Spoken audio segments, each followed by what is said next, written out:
Ang kabit parang snatcher, mabilis pa sa alas 4. Pero paano kung ang nakawin ng kabit ay hindi lang asawa mo, kung hindi, pati ang anak mo? Ma, ang hirap po huminga. Sandali. Init ako ng ha?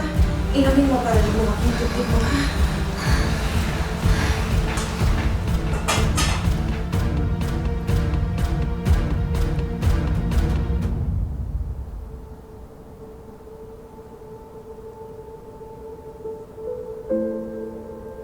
Ma, huwag yun na po yung bawasan para sa gamot ko.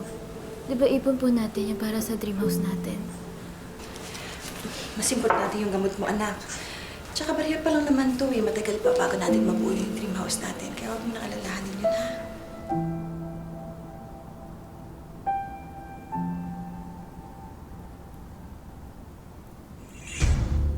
Miko, alis ka? Saan ka pupunta? Magpapadentista ako eh. Unahin mo pa yung pagpapadentista mo! May sakit na yung anak mo! Kung ayaw mo umayos bilang asawa, sana umayos ka naman bilang ama!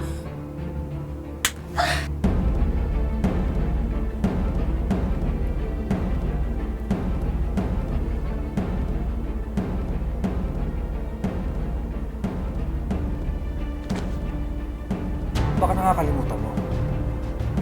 Sinabi ko sa'yo, hindi pa tayo handa. Di ba? Pero anong ginawa mo? Tinuloy mo pa rin eh. Miko! Sandali, mag-usap naman tayo, Miko!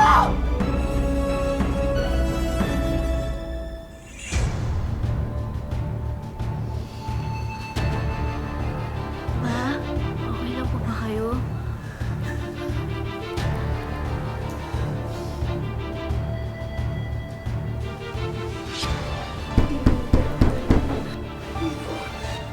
Miko! Ano na, Flor? Nasaan yung pambayad niyo ng upa? Vanessa?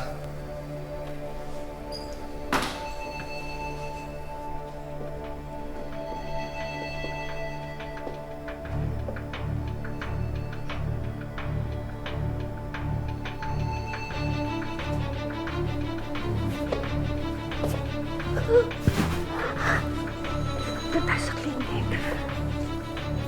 Wala na ba yung darating na ibang pasyente? Ikaw lang, appointment ko today.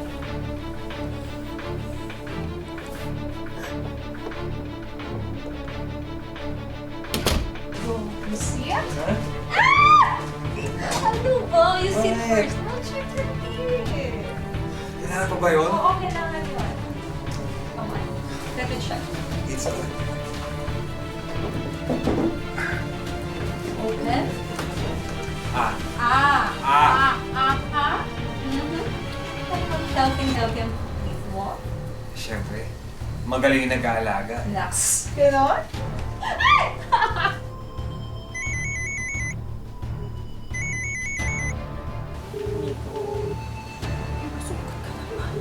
Ano? May pera ba o wala? O palalayasin ko na kayo? Hindi ko kasi sumasagot yung asawa ko. Ano ko, bukas. Pangako ko, bukas na bukas didiskardahan ko yung Ay, naku, hindi. Pumasok ka kayo. Kunin niyo yung mga damit nila, itapon sa labas. Sandali! Kuya, sandali! Itapon na sa labas.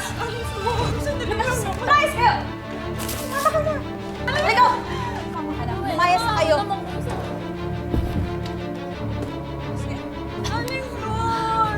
Tapos yung mga gamit na yan, sa akin na yan lahat. Pambayad niyo ng utang.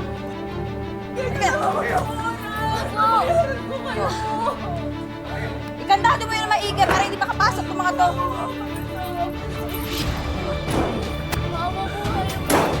Hawakan niyo na yan, paalisin niyo na yan. Umalis na kayo. Ano ba? Bakit?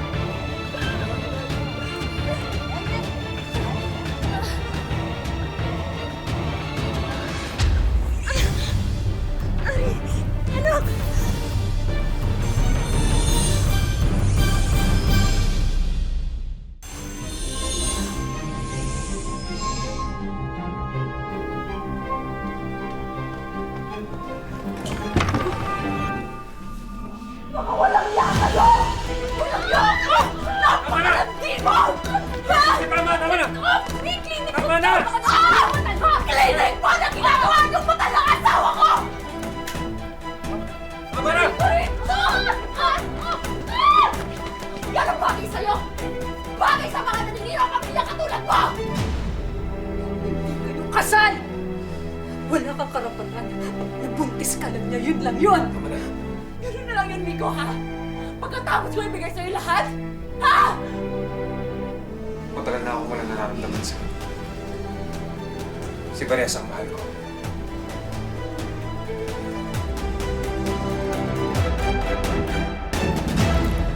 Na-experience ko naman din na lokohin ako ng lalaki dati. Pero hindi naman katulad ng ginawa ng Mikong yan. May sakit na nga yung anak niyo, nagawa niya pang mambabae. Grabe, ibang level na to, Mars. Demonyong level! Huwag ka masyadong maingay. Baka magising si Ivy. Tapos marinig yung pinagsasabi mo, makadagdag pa sa stress niya. Basta, importante ngayon, makahanap ako ng trabaho na may malaki-laking sweldo. Excuse me? Dok. Dok, kamusta ho ang anak ko? Based on her test results, hindi huhika ang sakit ni Irie. May problema sa puso ang bata. Kakailanganin ho ng open heart surgery to replace her heart valve. Dok, magkano ho kaya yung kakailanganin ko para doon? Yung mga ganitong kaso, posible pong umabot ng 1 million to 1.2 million pesos.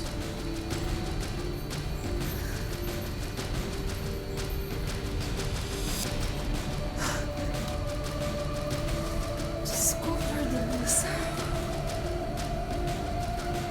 Sana ka maghanap ng ganun kalaking pesos.